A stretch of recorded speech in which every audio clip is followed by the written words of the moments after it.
Hello, Cleveland, and welcome back to another edition of the Dogland Podcast. I am your host, Jackson McCurry, and joining me, as always, Jack Duffin. Jack, how's it going, buddy? I'm good. This is a an interesting show.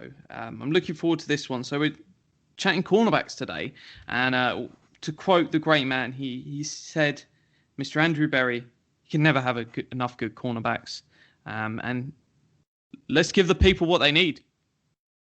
Absolutely. I always say you can never have enough pass rushers, but Barry's right. You can never have enough cornerbacks, and that is our focus on today's episode as we continue our offseason roster deep dive. You look at this cornerback position, Jack, much like most of the defense, like I've said, this is another intriguing position because outside of the first guy we'll talk about, there's a lot of unknown at the quarterback position heading into 2021. Yeah, so it's up in the air, and we'll look at the NFL average first, and it's 10. I'm going to say we're not going to have 10. We're actually going to have 11. We spoke about the linebackers last show, which we dropped down from 6 to 5. And I'm saying one of those extra people become a DB because if Woods gets his way and he's playing a nickel and dime, then you're talking 2 to 3 linebackers and then 5 to 6 DB. So you need the extra DBs just to cover injuries, etc. So I think we see that. The interesting question then comes down to, because in the past with the 10, it's nice and easy. It's 6 corners, it's 4 safeties. Are we talking about a 7th corner or a 5th safety? And that's question really comes down to Woods. So we're not really going to get into it in the piece. I sort of mentioned it a couple of times in the article on the Dogland. But it's one that it's the final depth piece. Do you make him a safety or do you make him a corner? Doesn't really matter overall because with a nickel defense, you can have a slot corner. You Troy Hilton's, we saw Kevin Joseph, some other guys in there in the past, MJ Stewart, or you can have a safety in there. We saw with Tampa Bay Buccaneers last week in the Super Bowl.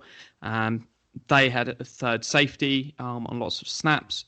So you've got both perfectly fine, both work. It's purely down to what Joe Woods wants to do, and it could change from snap to snap as well.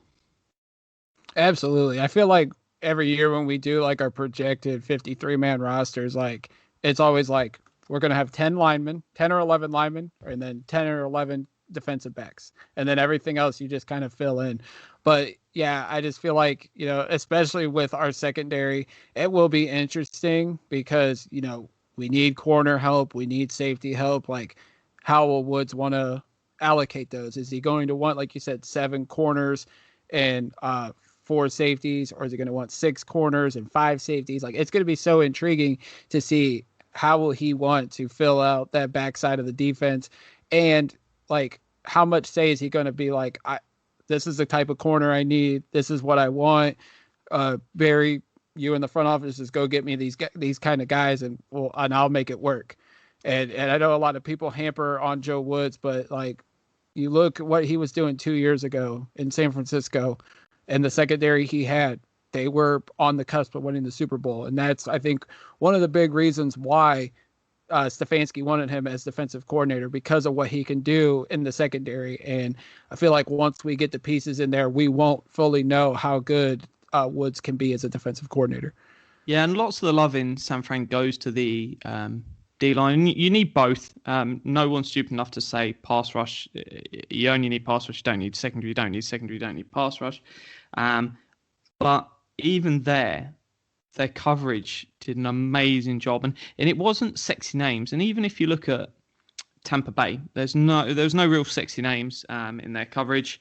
I don't think one was paid more than like $1.5 million last year, and they did the job. And it's about multiples.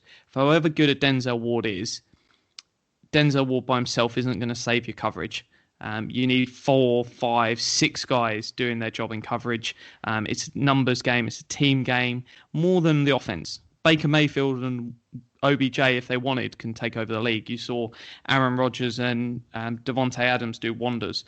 If you can get the 2 people on offense paired up, then they can do amazing things, get the ball out in 2.5 seconds. The O-line doesn't really need to do much. So you can overcome it. You can't do the same thing on defense. So it's a team game. And let's fill in the spots. We're starting with 2 outside corners. Then we've got the interesting debate of, is it a rotational slot corner that comes in for dime plays, or is it a starting corner that plays on nickel plays? It's sort of that split in there, and it's one that, hey, we won't know the answer, but we'll discuss it. And the first name out the hat, the one and only, it's Mr. Denzel Ward. One of the best corners since he entered the league. According to PFF, the only corner with under 40% completion percentage when in single coverage the last 3 seasons. He's on 31%, and there's no one else under 40. So it's certainly within his locker. Obviously, the biggest question lies around health. I'm going to be drawing up an article later this week, so do come back later this week. It might even be tomorrow. If you're lucky, have you written your note to Santa and asked him for this article? If you have, it might come at you tomorrow. It might be later in the week. We'll see what happens. Yeah, I mean, Denzel Ward, I don't feel like when you talk about the top corners in the league, he doesn't get enough appreciation because, and, people mainly look at interceptions, and yeah, he doesn't have a ton of interceptions in his 3 years, but, when he's on the field, like, he shuts down usually whoever he's going up against. Like, he is excellent in coverage. I think, yeah, obviously the health is a concern, but I think he is one of these cornerstone pieces on the defensive side of the ball that, the Browns are hoping will be with him for at least the next 4 or 5 years. Him and Myles Garrett, Ronnie Harrison, if they keep Ronnie Harrison, like, these guys are like the main pieces on the defensive side of the ball. And, it's nice that we have that guy. Joe Hayden used to be that guy, and obviously he moved on, went to Pittsburgh. Ward's that guy now. I hope they give him an extension this offseason, but I can understand the hesitation potentially from the front office side because of the health, because like you said, he's missed at least 4 games every year, and the best ability is availability, and Ward's got to prove that if he wants to make the big contract. Yeah, no, it's certainly something they need to look at and be concerned with, because it is something they rightly would be concerned. But no, and another thing, I don't know Denzel Ward's numbers, but if we remember back to the Tampa Bay versus Green Bay championship game, I think it was during the third quarter, I was praising Brady really highly because he was staying away from my boy Jair Alexander. Literally hadn't thrown at him all night, and he had just done the smart thing, and he was completing passes because he just threw at everyone else from the corner perspective. Almost irrelevant of, it's not who the favourite wide receiver is, it's who's the corner. So his numbers weren't great because good corners, they just throw the ball at the other side. And sometimes people are like, oh, why haven't they got any stats? Well, that's the best stat. If they're not even throwing the ball in your area of the field, that is a better stat than how many interceptions you've got, because quite frankly, if they're not throwing the ball your way, you're never going to get an interception. And then what happened is Tom Brady decided to throw 3 passes in the area Jair Alexander was in, and 2 of them resulted in an interception. So it can happen when the ball goes into that area, but just because that's not happening, there is still a lot of quality going on without a box score, because if you can keep a guy covered, then that has a massive, massive impact. Yeah, I feel like, you see sometimes teams do pick on Denzel just to like test him out. I think Pittsburgh did that his rookie year, and Denzel picked off Roethlisberger twice in the very first game of his career. There's been times where he has, been torched or burnt on plays. I could think back to the Denver game last year. I can't recall a specific game from this past season where he just got obliterated, but more times than not, like, teams aren't throwing towards him. You think back to not even the Pittsburgh game, he was out, the playoff game, but teams generally don't pick on Denzel. They'll pick on who our number 2 guy is or number 3 guy in the slot because they know how good Denzel Ward is. It's like the coaches know and opposing players know. It's just like the media and the fans sometimes don't give him the respect he deserves. And hopefully, with the Browns being hopefully a perennial playoff team, they'll start to realize how good number 21 truly is. No, 100%. And then basically the big question is, who's the starting corner, outside corner opposite Denzel? we'll do the slot next. And we're not going to discuss him here. I'm just going to say they can't pencil in Greedy Williams. And that's nothing saying Greedy Williams can't be this guy. I'm not writing Greedy Williams off. I'm not giving up on Greedy Williams. A player that's out all of last season, I'm never penciling in to be a starter unless we've seen it for loads of seasons. Obviously, say Joe Thomas missed his 6th season, I'd have no issue penciling him in as left tackle for the 7th season because we've seen lots of that evidence. This isn't the same with Greedy Williams. Obviously, it weren't a great first year, which is fine, no issue. Cornerbacks can take time to adjust. The league isn't great at drafting and evaluating them. And obviously missed the whole second. Who knows, that issue could linger. You have to prepare not to have him. So we'll touch on him more later on. Then we get, there is some names in free agency. So let's start with the big sexy name. He's even tweeted about it. It's Richard Sherman. This is intriguing for me because I don't want the Browns, and I don't think this front office will, go out and sign someone to a 3-4 year deal, however much money it is. Because if you've got Greedy Williams, and let's say, we'll get onto it more later, but we had someone in the first, second round, then if you've already got a guy that you've just committed 4 years of money to, big money, William Jackson, for instance, then why are you drafting a guy in the first, second round? Because quite frankly, they're never going to play unless you're getting injuries and they're further down. Whereas if you have someone like Richard Sherman, we'll get into some other names later, it's 2 years, so it gives time that Greedy Williams might click and it might come together. That draft pick might work out. You're not covered them. And so as we spoke about in the linebacker show, you don't want to be covering all of your young promising players because ideally, if one of them hit, you want the opportunity that they can play. You've got some... Will there be some sort of names coming out last year? So last season, I really wanted Ronald Darby on a 1 year prove it deal. We didn't go for him. He's broke out. He's going to get paid this year. Jason Verrett, one a name I was even that aware of last off-season. Went and had a 1 year deal in San Fran. It's done well. So you could take a wild shot on someone. Maybe they go get one of them two guys and they go, hey, it's not crazy money. We'll tie them down.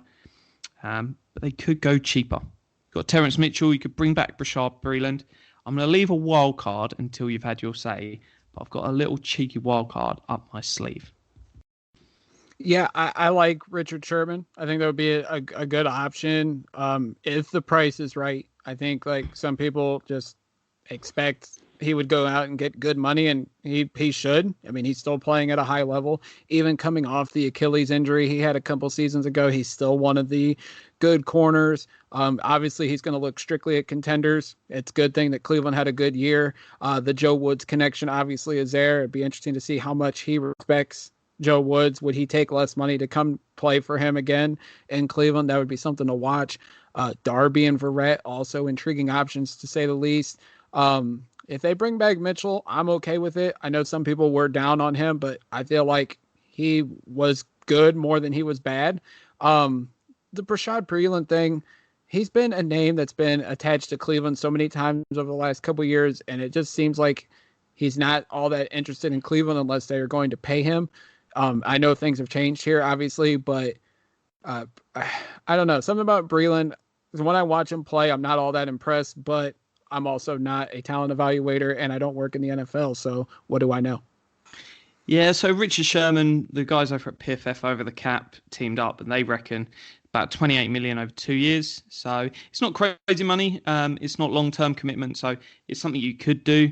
It then comes into sort of an argument over man versus zone, and Sherman's more zone, Denzel's more man. How do you sort of break that up?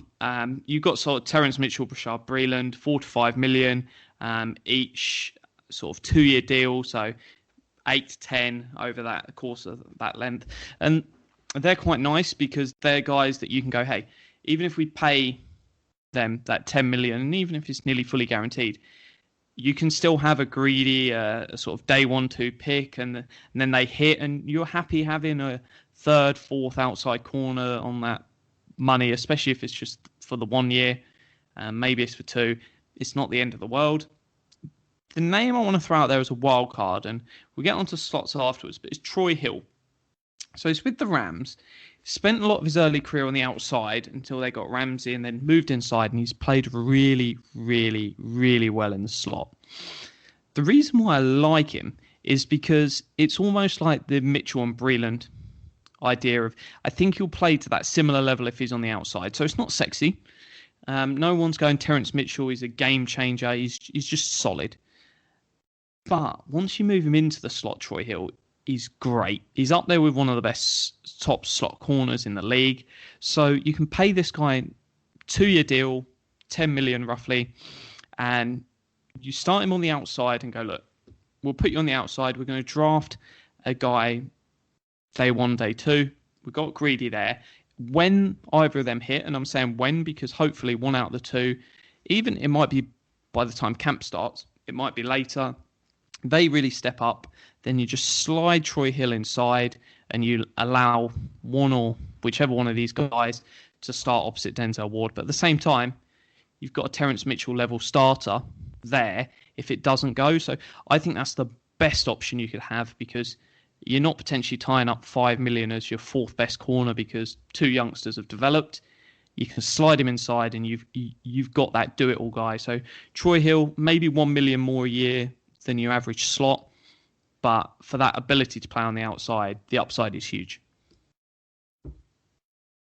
Not a bad, intriguing option, especially when you got a guy that can do both, play in the slot and play on the outside. I know we'll mention somebody that was here last year coming up that was signed. People thought he was going to be the slot corner. Ended up, he generally played outside. But if you have a guy that has that versatility, I think that's a very intriguing option. And even if you had to pay a couple million, maybe an extra million more to get him here, not bad for a guy that can play starting outside. And like you said, if we find another guy that can fill that role, slide him into the slot where he's much more suited to play, could be the best of both worlds for the Browns. Yeah, and then the other wild card is 26. Who knows who's going to be there at 26? Obviously, they would need some veteran down the roster at some point, but you can go get a guy 1 year prove it deal, however you want to do it, and they could just go sod it, pick 26. Let's take someone in the first round. So they could this sort of one of them positions on defense where I could legitimately see them going at 26 and filling that need straight up. Yeah, without a doubt. I am of the strong belief that it'll be edge rusher or defensive back at 26 right now. We could always trade down, maybe trade up. I doubt that. But, I think we do go corner or edge unless there's a safety out there that's very intriguing to get. But, I definitely think we're going in that direction for 26. So there's some interesting corners out there. Obviously, we're not in the range to get a Caleb Farley or a Patrick Surtain unless, something happens and they just happen to fall to 26, and that would be an absolute steal for the Browns. But, be interesting to see what they do come draft night. Yeah, so next we're on to a starting / rotational slot corner. So this one's quite hard because we don't know what they see the room being. So could they bring back Kevin Johnson? No, I can't see it. Just straight up. Sorry if there's any fans out there of his listening. Not for me. Slot corner's pretty much unique in the NFL. So blocking tight end, fullback, long snapper, and slot corner. 4 positions that are very, very similar for one reason. You're probably thinking, he's gone mad again. I haven't gone mad. They're actually really, really reasonable in free agency, so it makes very little sense to draft them. You can get a great, and I mean great, I'm not talking good, a great slot corner for $4 million a year in free agency. Find me another starting position on offense or defense that can play 80+% of snaps, and you can get them for $4 million. You're not getting that at edge. You're not getting that at D tackle. You're not getting that at anywhere else. We're talking great. We're not just talking serviceable at $4 million. We're talking you can get one of the top 10 slot corners in the NFL, $4 million a year. You can get a good one at 2. So we'll throw the great names out there. Brian Paul, Mike Hilton, had Troy Hill, got Desmond King. And then if you only want to spend 2 million, you've got Nickel Roby Coleman, you've got some other names out there. So you can go cheaper too. And for that reason, I think they're going to be more committed to let's get one of these guys in. Do they look at Troy Hill, as we mentioned, because they want that flexibility like Kevin Johnson had? This was probably my biggest beef with Andrew Berry. I did a lot of Andrew Berry loving last offseason, but his failure to get me a slot corner in free agency, when even last year they're available at this price, I think is a naive move because the upside is so big. Obviously, it could be a case they just know Joe Woods wants a 3 safety base, so there's no point even paying a slot corner. Could be the case, and that's why maybe a Troy Hill works better. But no, get me someone, even if it's $2 million a year, just go out and do it. Yeah, they definitely need to find a slot corner because I think that was one of their big weaknesses on defense this past year. Oh man, if we could get Mike Hilton to go flip from Pittsburgh to Cleveland, I feel like the rivalry, if it's not already back, like it would be a full-on ignition there. I think at that point, Hilton played well for Pittsburgh. To get him to flip over on the rivalry, that'd be great. Roby Coleman's another intriguing option. Desmond King, who a lot of people were disappointed that the Browns didn't flip a late round pick for him at the trade deadline last year. Tennessee, I think, ended up getting him from the Chargers. That's another intriguing name. Really liked his game coming out of college a couple of years ago.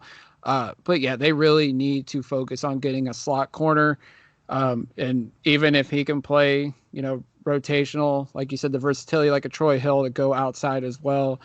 Something that we hoped Kevin Johnson would do, but did not perform that well this last season. So definitely a big goal, I think, for Andrew Berry this year in the front office is to find us a solid slot corner. And if you can get them as cheap as you're saying they can get Jack, I mean, that's even better in the world for the Browns because they don't like to pay for depth. This front office doesn't. So if you can find a starting nickel at $2 million, even if they had to get up to $4 million, not a bad option at all.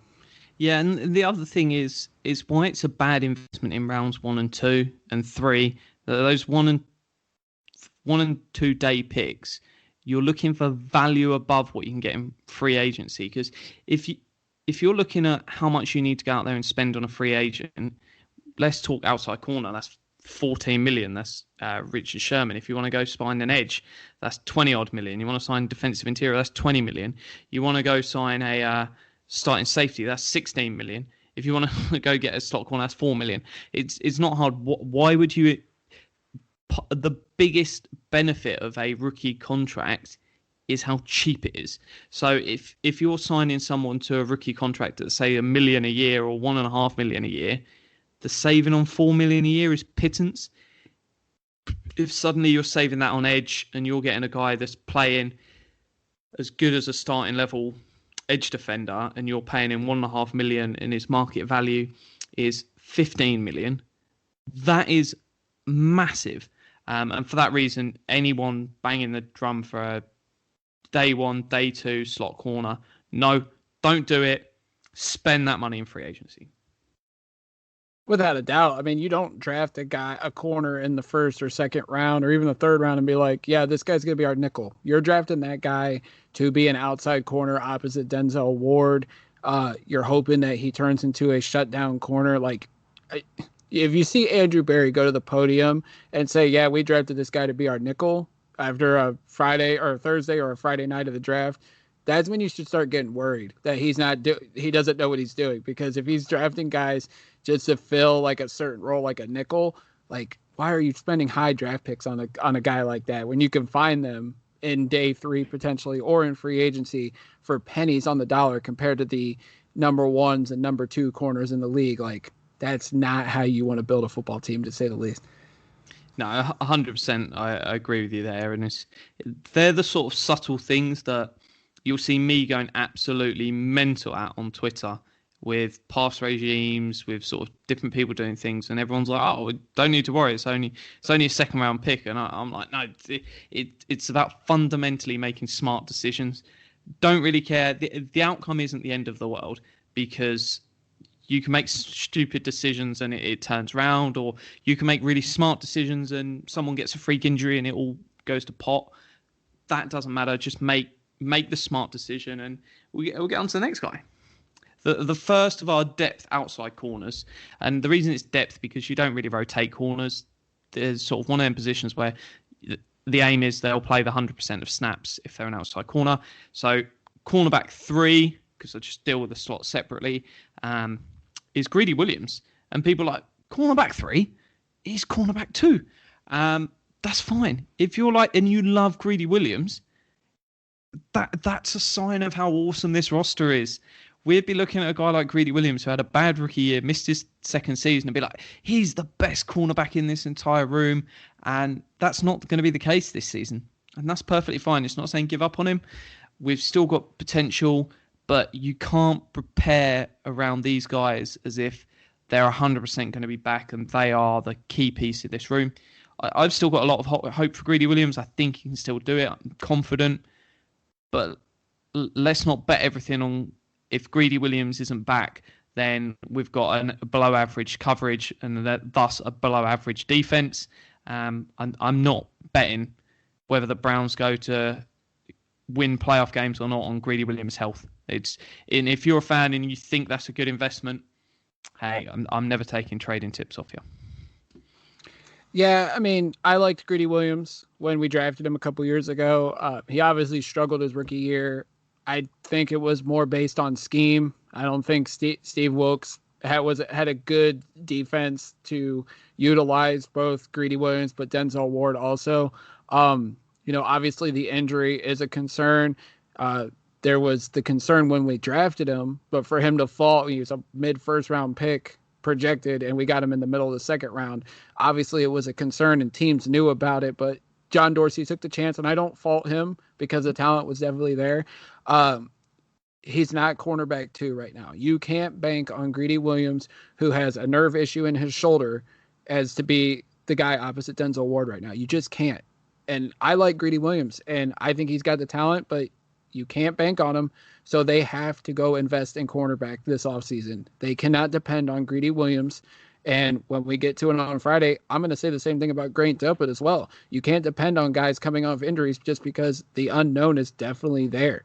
So, like, Greedy coming in as CB3, that's fine until he shows that he can come back on the field, be 100% and contribute. He's nothing more than depth at this point. I love this draft pick. It was the best second round pick John Dorsey ever made. I have no comment on that. Move along, Jack. Move along. So outside corner 4 effectively comes down to a debate of what you did with outside corner 2. So we've got 2 schools of thought. Let's say we're drafting a guy and the plan is effectively rounds 1 or 2, we're going to draft the starter. And then in this case, it all comes down to is free agency signing here because you're not going to have a rookie, Denzel Ward, Greedy Williams, and another rookie. It's too much risk. So you're going to get something sort of fixed there. So it would be Terrence Mitchell is the ideal name, or Brashard Breeland, Troy Hill. That's sort of the different options. If we're going to look at what the most likely option is, for me, it's that day 2 cornerback. I think that's the route they want to go because why not? If a 4th corner is a second round pick, what? Shock horror? It's all going wrong? No, that's a good thing. You can't have enough good corners. That second round, third round pick is sat there as your 4th outside corner, 5th overall corner if you include the slot. What? That's insane. Browns fans will be going, you can't have a second round pick as your 5th best corner. Well, yeah, you can. We're going to have so much talent on this roster. And if you don't like how much talent we've got, cheer up because you're being grumpy. It's a good thing. There's going to be loads of talent on this defense. There's going to be loads of talent on this entire roster. And the old expectations, you got to throw them out the window. Don't think like we're the same old Browns. It almost the ideas on how rosters were built. Just wash your soul of it. Get in the shower, wash it all away, and come back feeling positive because when we sat there going stud, Greedy Williams, second round pick, that's legitimately what this defense could be, and I think it will be. And that's when you start seeing turnaround, and people are going, oh, they only added a few pieces, and suddenly it's a top 4 defense in the NFL. You don't need massive amounts of money to do it. It's adding these picks and players through the draft. Imagine being a team like that just baffles me, especially being a Browns fan, when for so long we're like, we don't have enough talent. We need more talent on this team. And then if we get this talent, then people will be like, we have too much talent. And I'm thinking like, no, you just have a solid team and a solid guy building this team, and the coaches will figure it out.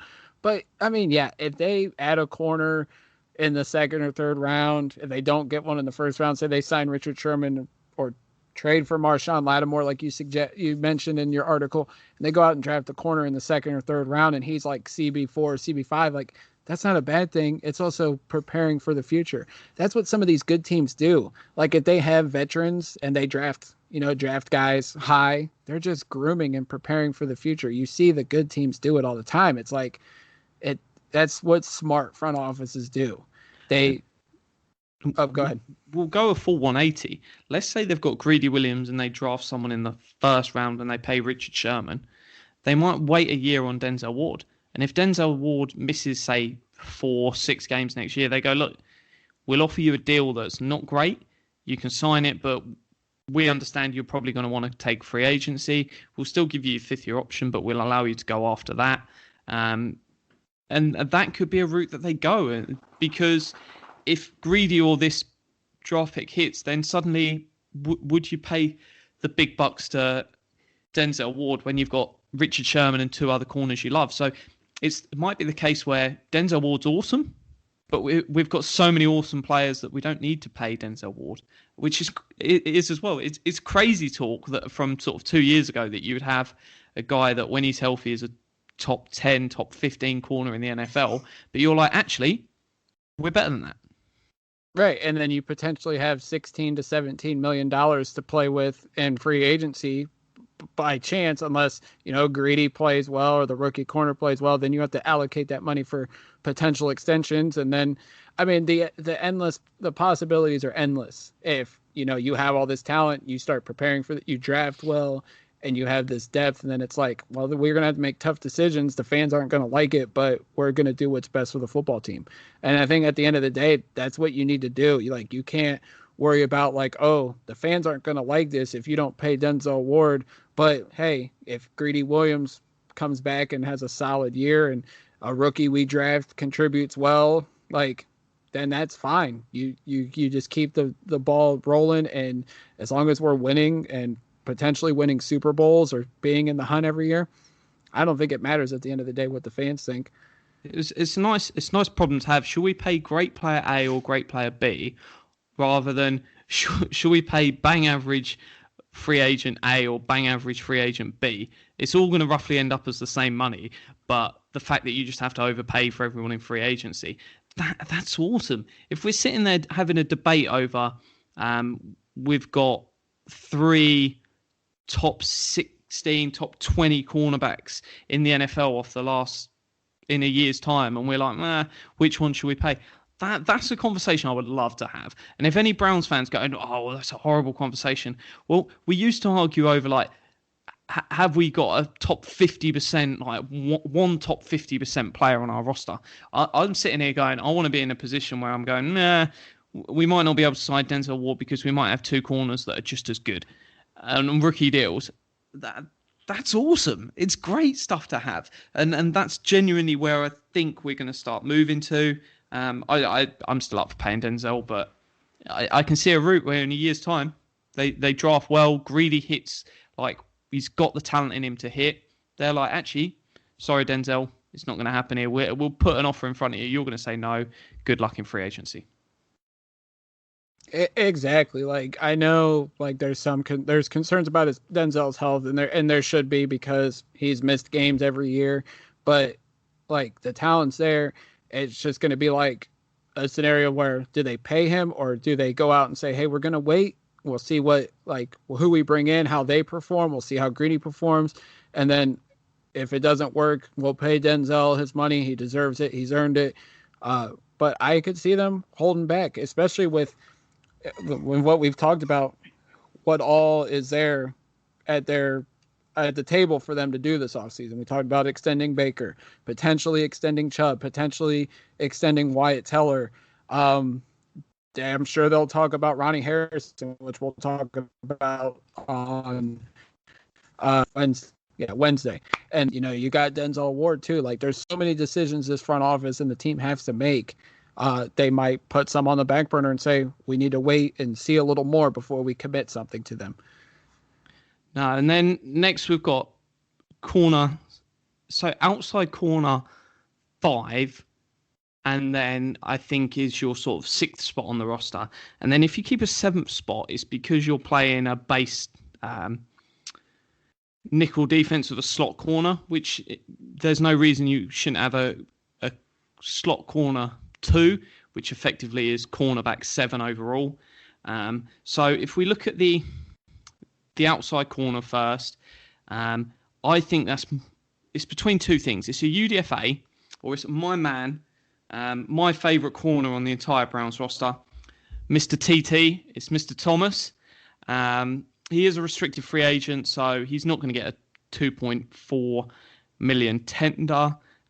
It's going to come down, but I think you could do sort of a $1 million a year, maybe even if it's a 2-3 year deal, just to come back. He's one of our top 5 best performing special teamers, and there's no reason why you can't go, hey, that's perfect. That's what we want at the bottom of the roster. And if he comes back, he's potentially sort of could be. You've got Matthew Slater at New England, where you can go, Mr. Thomas, you are my special teams captain long term. But at the same time, if he comes in and a UDFA 6th, 7th rounder beats him out, so be it. And then the slot corner, for me, it's just MJ Stewart. You keep him here for another year. It was a 2nd round pick for a slot corner. That's bad news, and that's why you don't want to do stuff like that. And yeah, I think he's got a great role there. And I think he's a nice compliment to have to Troy Hill, especially if you go that route, because he's not amazing as a slot corner, but you can bring him in and go, look, Greedy's not healthy yet at the start of week 1. The 2nd round pick that we took's not quite ready to be starting outside corner. MJ, you can go out there and you can play a few snaps at sort of as when you're in dime, not when you're in nickel, but when you're in dime, and then that'll do the trick there until Troy Hill was able to slot inside. So I think it's a nice pick. And MJ Stewart, he was awesome at special teams as well. Yeah, Stewart was a solid pickup. Like you said, 2nd round pick by Tampa, who was able to wash their hands on that one. I think they probably drafted him with the hopes he could be an outside corner, but he was strictly a slot guy. But he came here, was solid in the role, solid in special teams. Definitely bring him back. Tavier Thomas, you hope he brings him back because he's great on special teams. I always like those kind of guys. We had Batamosi a few years back. He was solid as a special teamer. It was like a 5th or 6th corner for us. You just hope that those guys never see the field. Last year, towards the end of the year, because of COVID and injuries and whatnot, we had to see Tavier Thomas. We had to see Robert Jackson, who the team cut prior to us recording this today. And then, bringing up guys like AJ Green off the practice squad.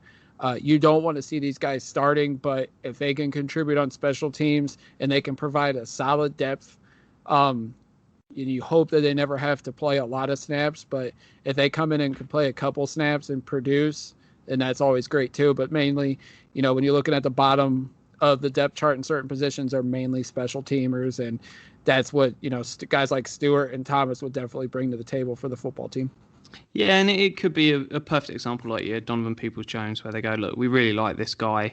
They obviously saw something in AJ Green. Maybe that's back. Maybe they go a different route and they grab someone else they like late on, sort of in rounds 5, 6, 7, and they go, look, we just want to stash him. We don't want him playing this year. We want him to learn a little bit more. We've got really promising hopes for him. But yeah, you've got AJ Green that's back.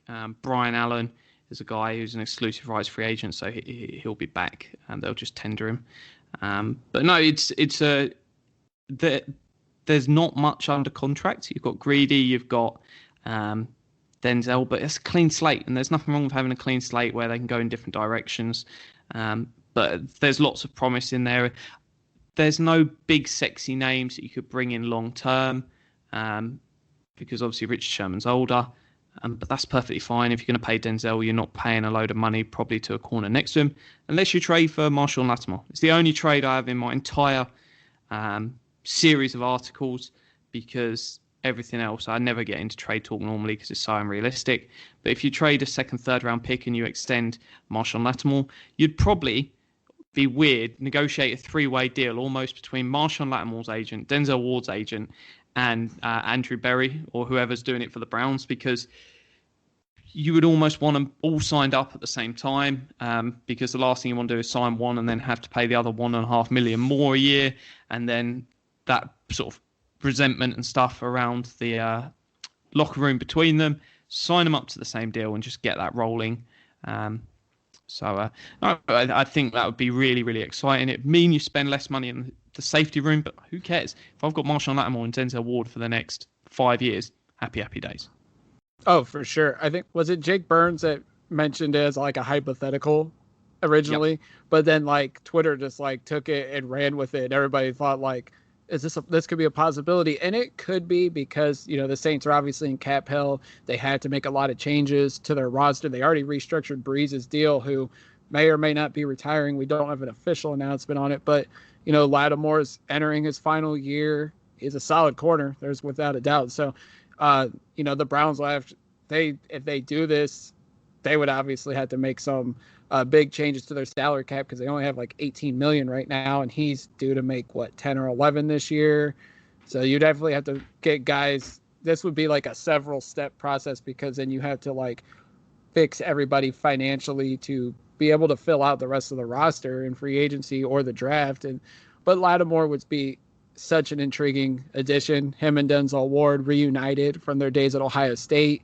Like you said, if they had to pay them too and then go cheap at safety, it would be okay, because you have two of the best corners in the league, and offenses would have to like find a way to how they're going to beat these two, because we know how good they are, and they obviously they have a history of shutting people down in college. If they could do it in the NFL, it would be happy days all around for the Browns. Yeah, it'd be a very much star-studded headline act of Garrett, Ward, and Lattimore, and then you can't really spend much money elsewhere, so it'd be sort of cheaper players. Everyone else would be sort of 5 million tops, and then loads of sort of picks to complement around them. But that's fine. I've got no issue doing that, because you've got your star names locked in. But that's sort of one of the directions they could go. And then, yeah, people would still be moaning that they've paid corners and they haven't paid like 20 million for an edge opposite Myles Garrett, as if like the salary cap isn't real. If the salary cap's not real, then the New Orleans Saints can keep all their players. Watch this space. Yeah, or why didn't they spend 10 million on a linebacker? Well, because we don't need to. We have two solid corners. Like, go get me a Malcolm Smith or a KJ Wright, and let's go. Like everybody, they say, oh, the salary cap's a myth. Go look at the Eagles. Go look at the Saints. Go look at Pittsburgh right now. Like, several teams the Atlanta Falcons. Like, several teams are in big trouble, and they're about a year or two away from completely having to tear it down and rebuild, because they kept pushing things back, and now it's time to pay up, and they don't have the resources to do so. Yeah, and effectively, no team can afford 22 above average starters. Not pro bowlers, not all pros, just above average starters. So you've got to decide, out of them 22 spots, which of the 5 you want to be weak at. And you're going to be about average. And that's perfectly fine. And it's deciding that. So where fans are like, hey, more, it's like you can't sustain 22 above average starters, let alone depth pieces and everything like that. So it's about hitting in the draft, developing. The more draft picks you get, the better. You can trade for more proven stars, but you're going to see, like, the Rams are a great example. They're going to have like 4 or 5 stars, and then everyone else is going to be like average at best. And it's not going to be a good team. and that's going to be where their issues are going to come up. So no, it's another really fun room to sort of chat about. Sort of me, where do you find my stuff? All these articles are at thedogland.com or dog.land, and it will automatically take you there. Twitter's Jack Duffin, so DUFFIN. DMs are open. Ask me any questions. Cap, roster building. Tweet them at me. DM them. I'm more than happy to answer them as soon as I get a chance. But no, thank you as always for having me on. This is the final week. It's the final countdown. Got 2 more of these shows left, so sad. But I hope you've enjoyed them. Jack, where can they find you? You can find me on Twitter at JackMcCurry08. You can, like Jack said, check out thedogland.com or dog.land. You can find us on Twitter at thedogland and also on Facebook at just search the Dogland and it'll come up. We'll be back Wednesday with the safety room, which will be another intriguing room to say the least, because there is some intriguing options there as well. Yeah, we're wrapping this up. Like Jack, you've been awesome. I thank you for coming on and breaking this down. It's been great, and we got a couple more episodes to do. And with that, until next time, go Browns. Go Browns.